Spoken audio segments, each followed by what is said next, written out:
Hey, it's Nate from Navigator Bookkeeping, and let's talk about a not the most exciting topic, but one that's super important and is for sure going to save you some money if you adhere to it. So let's talk about co-mingling personal and business expenses. So what does this mean? This is just when, as it sounds, personal and business expenses are both running through the business account. Um, Most businesses do this in some way, especially when they're starting out. Your business card is used for some personal transactions, vice versa. There's things kind of moving back and forth, right? You might also have an owner who kind of uses that business account as their personal ATM. They might just like pull out cash all the time. They might just, hey, I'm getting some groceries, just going to quick use my business card. I'm going to travel, it's personal, but I'm going to use my business card. It just kind of all flows together. So this happens. This is pretty common. We see this in books literally all the time. Almost every client that comes to us has some sort of commingling happening, whether it's completely mixed together or a few transactions here or there. But why does it matter? Well, four things, and really, if you follow these, if you avoid these four things, this is going to save you some serious cash in the business and some serious stress as well. So the first one is every time you use a personal or every time you have a personal transaction run through the business, so you use that business card for groceries or use it for Amazon or use it for travel, you're going to have some sort of conversation or communication with your bookkeeping team where they're going to have to say, hey, is this business or is this personal? And there's going to be just more conversation there. That's going to waste time. It's going to waste money because I'll tell you what, your bookkeeping firm is going to bill you more if you are commingling because they're going to see that. They know it's going to cause them more time and your bill is going to increase. That for sure will happen. Also, if you're moving to a new bookkeeping company and they see that you have a lot of business and personal mixed together, they are also going to bill you more. So it's going to save you a lot of money and a lot of time if you do not do this. Okay, that's the first one. That's kind of lowest hanging fruit as far as saving you some cash, saving you some time. Because also, if your bookkeeping team knows that you're commingling and they see that in the books, they're also going to ask you more questions. They're going to trust the numbers less, and there's going to be more verification and communication going back and forth. And I know just from working with practice owners that most practice owners do not love all the questions kind of coming back and forth all the time of like, what's this, what was this for? That builds up and gets frustrating. So the less you commingle, the more separate it is, the more your bookkeeping team can trust the numbers and not feel like they need to be reaching out all the time related to, what's going on in the books. Number two, this is where it gets serious. If you ever do get audited by the IRS or by the state, commingled accounts are going to make it really hard to defend your deductions and defend the expenses that are in there.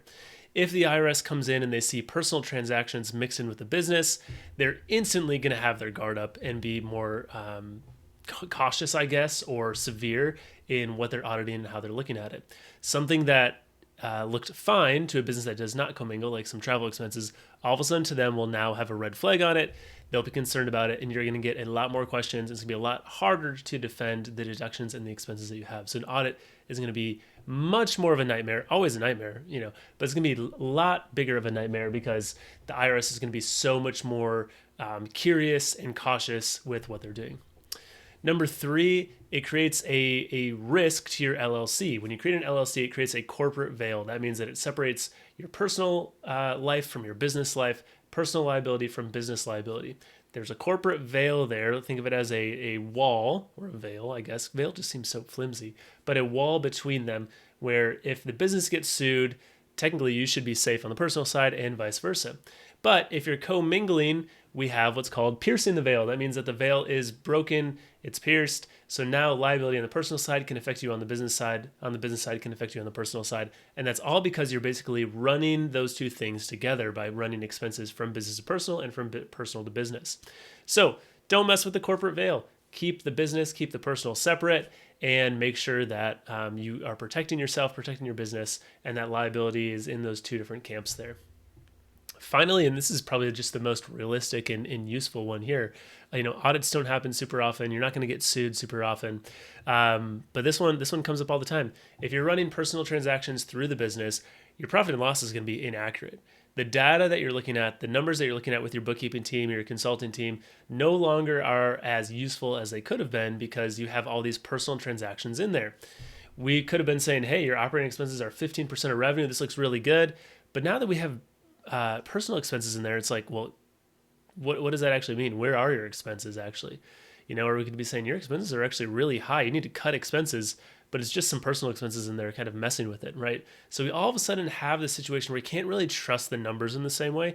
And that's a huge problem whenever you're trying to do any higher level consulting, forecasting, planning, anything like that. Because we might be saying, hey, this is what we need to do to get to the next point. But if we have a bunch of personal transactions in there messing things up, it's now very hard to get good data and really understand where your numbers are.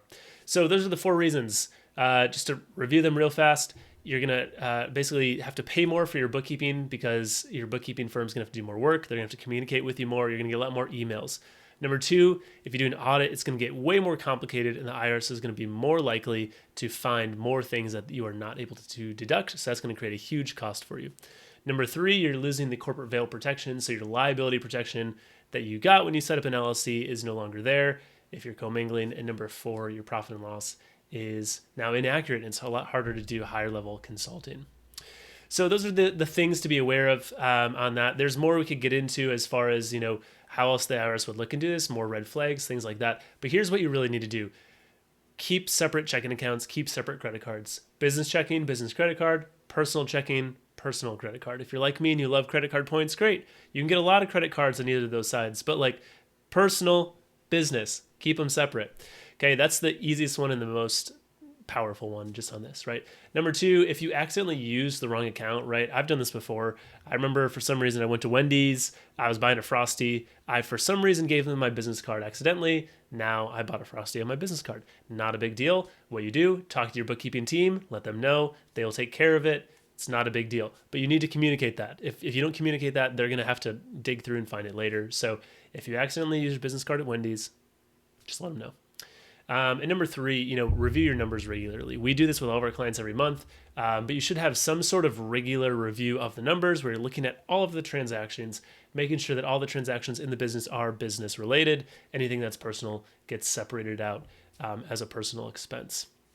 If your books do have commingling issues where you have that personal, the business all mixed together, if it's going back many years, our cleanup team deals with that all the time. So reach out. They'd be happy to jump in, fix that up for you, help you out, because it can be a lot of hours. But our team is super fast, super efficient, and they do this all the time. And then, you can work with us monthly so that this doesn't keep happening on your side. Hopefully this has been helpful. Get those personal accounts set up. Think of them as having that veil, that wall between them, and keep them separated.